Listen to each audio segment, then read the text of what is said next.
Hello there, my name is Anthony Stokes and I am the IT Digital Media Specialist here at Palo Alto College. In this video, I'm going to be teaching you about Canvas basics. Let's get to it.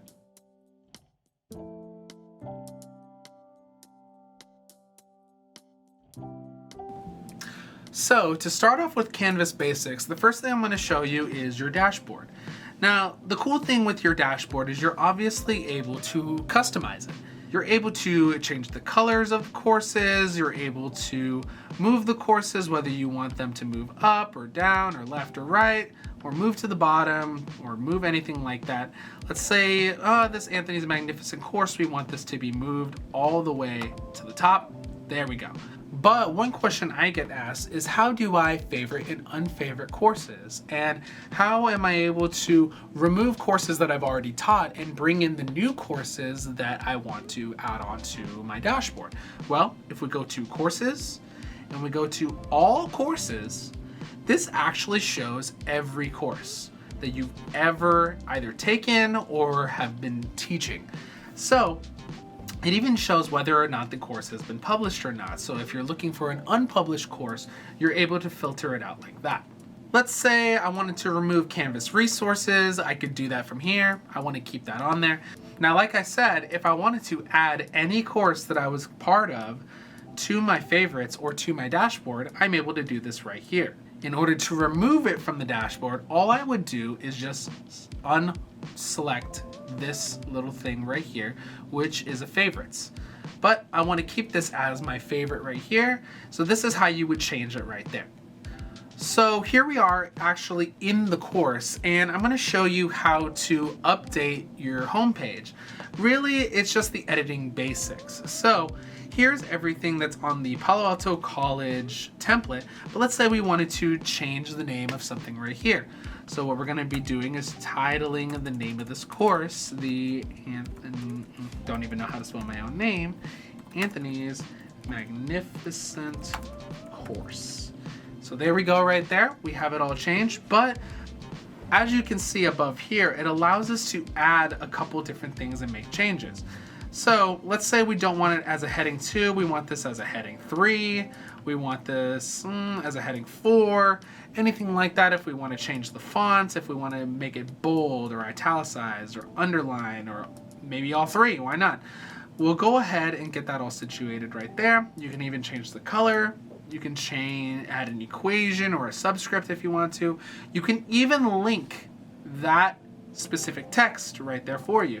So say if you want to have it linked out to another page within the course, or if you want to have that linked out to a link on the web, you're able to do that just by selecting a specific, let's say if we wanted to take this area right here and we want to link it out to another part of the course, let's have it linked out to module quiz 1.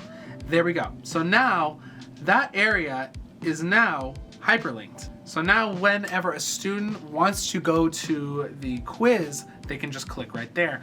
Even after you've hyperlinked a certain text, you're still able to change link options. Like if you want to change like the actual wording of something, or if you wanted to just say like to be linked out to a completely different area, you're still able to do that. So I'm actually going to change that little E at the very end to a lowercase. So we're gonna go ahead and just keep that right there.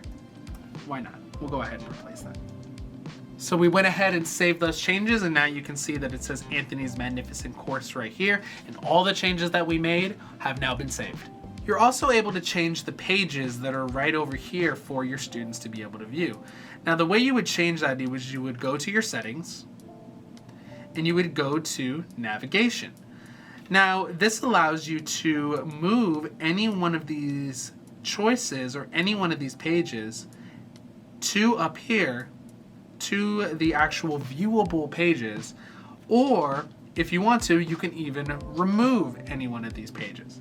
So let's say I want to remove the multi-tool, but I want to add people. I also want to add a syllabus. I'm going to have a couple discussions within my course. I want to add some quizzes. Definitely going to want some assignments. I'm going to go ahead and move that up here.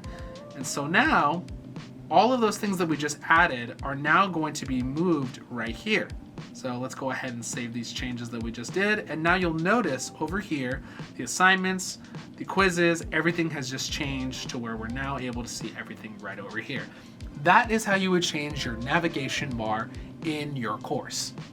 What you're also able to do within these settings is to be able to make your course public.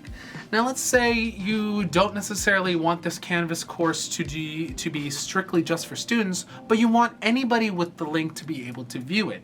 Well, the way you would do that is you would scroll down right over here and you would go to Visibility and you would hit Public. So now everything within the course is now public, including the syllabus and including the files.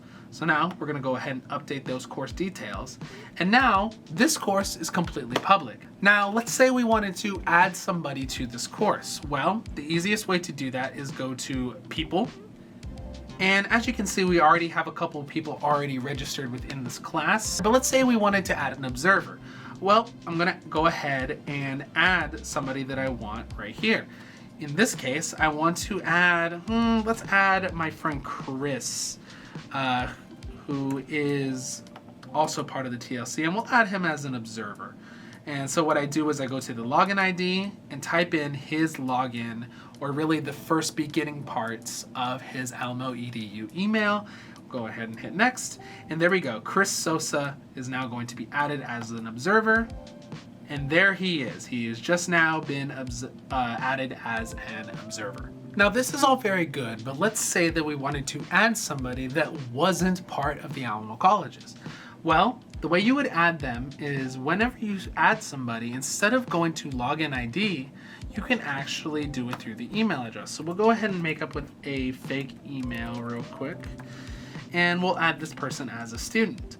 When you hit next, it's gonna give you this little warning up here. So in order to add them as a user from this point, you wanna create a name for them. In this case, we're gonna go ahead and add them as Anthony Stokes, Stokey. We'll do Stokey instead and hit next. So now it is going to add this person via their email address, and you'll be able to add them from here. From there, they're going to get an email and they'll have to accept it through the email that you provided in Canvas. All right, guys, that just about does it for the Canvas basics. Thank you guys for watching, and I hope you have a great day. Bye, everyone.